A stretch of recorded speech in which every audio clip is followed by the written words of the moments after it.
Okay, so I have started this morning working on the Poulenc. Um, worked a little on one section very slowly.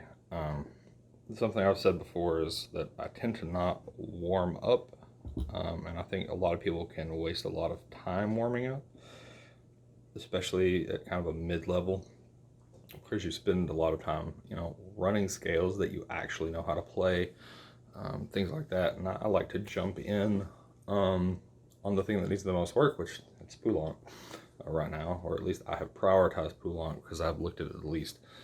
Um, but I just jump in very slowly, and I think people don't understand what slow means. Um, so I read through the what I call the D section of the odd tempo. Right now, I'm at the top of the last page. I just read through this once this morning, and made some notes because there was a note I got to, and I was like, was there an accidental on this early on the bar? Because there's lots of accidentals, and when you're going really slow, it's hard to carry them. So I made a point of marking that. But just want to give an example of what my run looked like.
So that's insanely slow. I don't even know how slow that was. I ran the last section at an eighth note equals 40. This is significantly below that. I almost don't even want to try to tap that into the metronome because it'll be so slow. Even if I tap the 16th notes, it's very slow. But I mean, what you'll notice is, it's really slow, and there were times where I would hesitate because I was waiting for my brain to catch up. I wasn't entirely certain what note I was about to hit. Maybe for whatever reasons, because I'm like, what fingering choice should I be making here? What accidental is carrying that those kinds of things, and so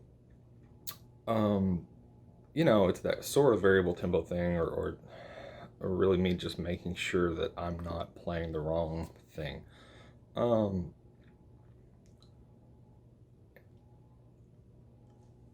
yeah, a little brain freeze there. Okay, and the other thing is, as much as I'm glancing down, I am being aware of that, and I'm trying to look as little as possible. For that, I'm definitely looking a lot, but I do try to look with my eyes, not with my head, when I'm playing. It's kind of a glance like that as much as possible, just with my eyes, or barely any tilt. If you really move your head down or you look side to side, there's a whole other plane of motion for your head and then your eyes to figure out back where you were on the page. So as long as I just move my eyes, that's the only plane of motion. I don't have all of this to try to realign myself on the page and lose myself. Um, but also when I'm playing this slowly, I can really focus on trying to minimize the amount that I have to look, and it'll get better. And on subsequent days, even when I can play this faster, I'll probably still start very close to this slow tempo for a while, and the looking will get minimized. And it also helps once I have everything under my fingers and it's easy. When I start playing it very slowly, I start to realize things like, oh, I could use a more efficient fingering here. Especially as you start playing faster overall, you become aware of fingering problems that aren't really, they're not an issue at a slow tempo, but as you get quick, suddenly it's like, oh, that fingering doesn't work. Well, once you've digested that, even if you come back the next day and you're 40 beats a minute slower than that quick tempo, it'll probably occur to you that it's like, oh yeah, I was having weird finger problems with this 40 clicks faster. Maybe I should reevaluate that fingering. So anyway, I'm going to get back to it. Okay, so I just finished working on that section. Spent about 5 minutes on it. And it made me think of something else I wanted to bring up. Because I started using the metronome. And it made me aware of this metronome thing that I'm amazed. I shouldn't be. It's one of these things that I take for granted. But a lot of people just don't understand all the ways that they can use the metronome. At the very worst, beginners will often try to play with the metronome at whatever the marked tempo is, and they just keep hashing away until they can get it that fast. That's super ineffective. But then even beyond that, I think there are a lot of people who don't realize that you can set the metronome to something other than the quarter note or whatever the beat, the tempo is set there. You know, if it's 90 beats, the quarter note equals 90, you don't have to set only increments of of quarter notes. You can use other subdivisions. That's exactly what I did here. Now, there are no 16th notes in this piece, I think, and I still have my metronome set to the 16th note right now. So here it is, 60 to the 16th note. So since it's all 8th note subdivisions, you'll hear 2 beats between every one of these.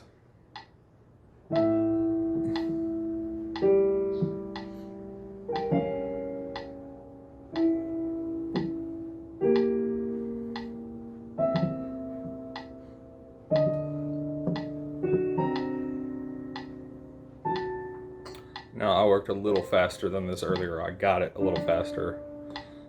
But I did want to show you something about this.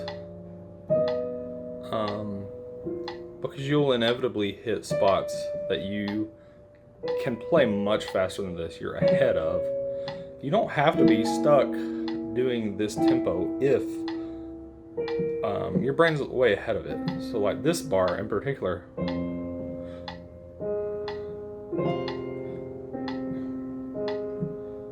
I just stopped feeling the metronome and I feel the metronome in my head.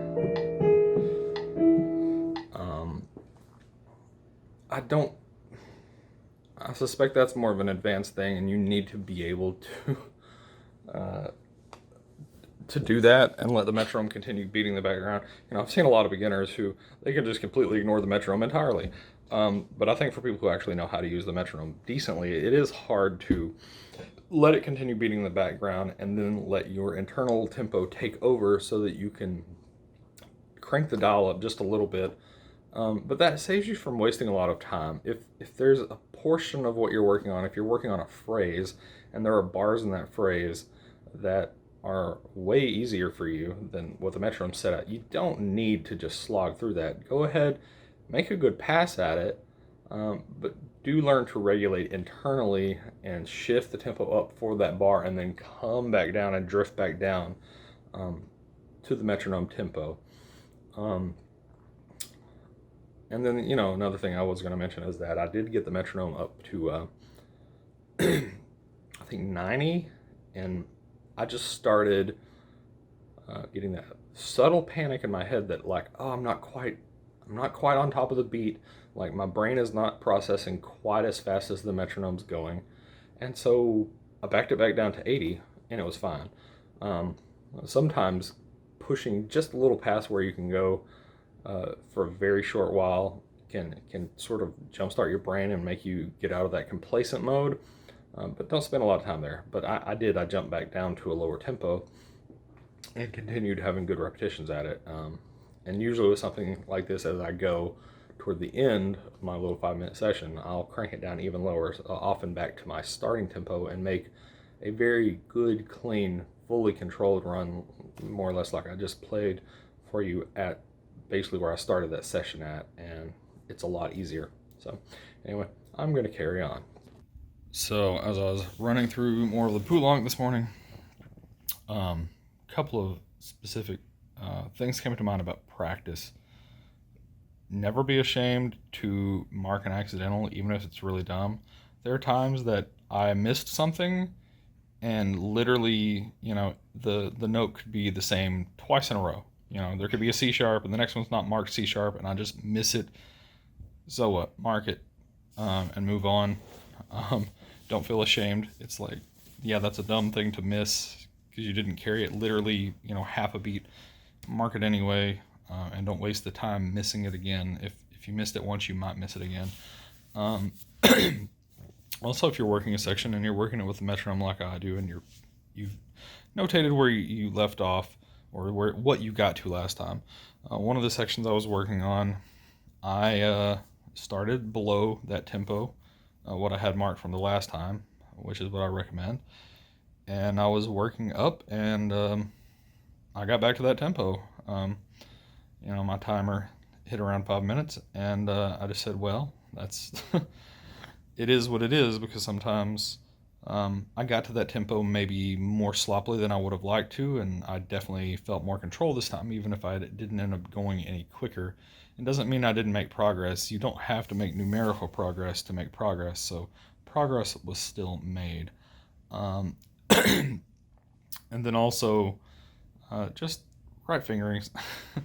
Right fingerings as you go, and also don't be afraid to call BS on your own fingerings. Because, I had some fingerings that were working in a previous run, and I just thought differently about them this time. A lot of times that can just be, it can be because maybe you were tired when you made the original fingering, or you weren't going as quickly, and suddenly at a slightly higher tempo, that fingering makes less sense.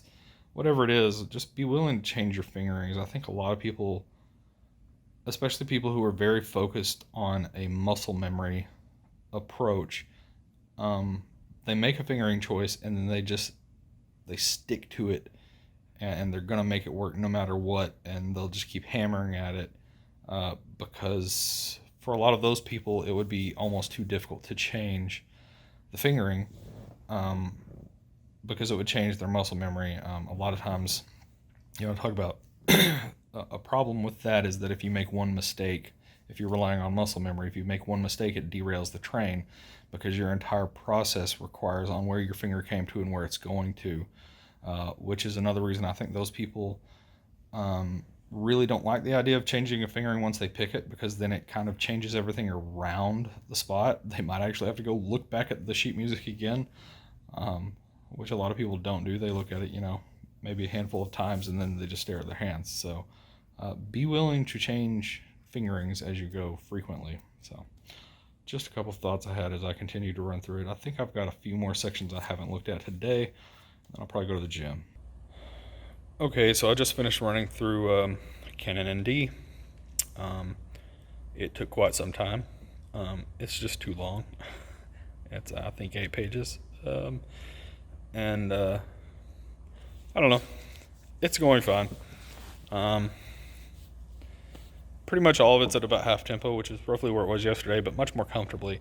The big thing today is that I was more able to add pedals in. I was able to do what I had planned from yesterday, where I bring the manuals, both manuals, up to tempo, and then I cut it in half and add the feet. And so for the first section, where the manual stuff is really easy, I did that pretty successfully. And then most of the rest of it fell together much more easily than it did yesterday. It just read down more easily. So we'll see. I suspect that due to the simplicity of the pedal part, it'll be really easy to continue adding that in as I'm getting the other manual stuff. I think that this is one of those that's going to really speed toward a final tempo. I did have a little trouble because of how weirdly laid out it is, of really breaking it into chunks that I can very effectively practice yet, and I think I just need a little more time to gather sections. But no, it's going fine. So I'm going to move on and work on Bach, because that needs a little more priority. Alright, so I finished up, worked on Bach. I ended up dividing the long section after the repeat, into two sections, because as relatively easy as it is on the manuals, I think I really need to divide and conquer, as when it's going to come to pedal work. I was just too tired to really get too deep into that. I made really good progress on the first section before the repeat, both with the manuals and then doing individual manuals with pedals. I'm pretty sure I'm going to have to start tomorrow with that one. At this point, I feel like that one is just, there's more to digest on the page, kind of like the Bach Air, or not? It's not the Bach Air, the Air on the G string, whatever. Yes, but that one is really hard. See, my brain is a mush now. No, that one's really hard to digest. Even though it's slow and whatever, and there's not that much to it. I guess my point was the canon is easy to digest, even though there's a ton of it. But yeah, Bach probably needs more clear attention tomorrow. I ended up closing out by just reading over the Wedding March and not really practicing it. Just while I was there, I decided to read it. It's at a point where I can give it a read down. I did spend a little bit of time practicing one of the big manual switch at the beginning, but other than that, it was mostly just a read down. So now I'm going to go home and let my brain vegetate a little bit, and then we'll see what happens if I decide to pick up anything else tonight. I probably will. Okay, so I've just finished working on the Joplin. This was my second real practice session on that piece, and it went much better. It did not wreck my mind at all. It's a pretty easy thing.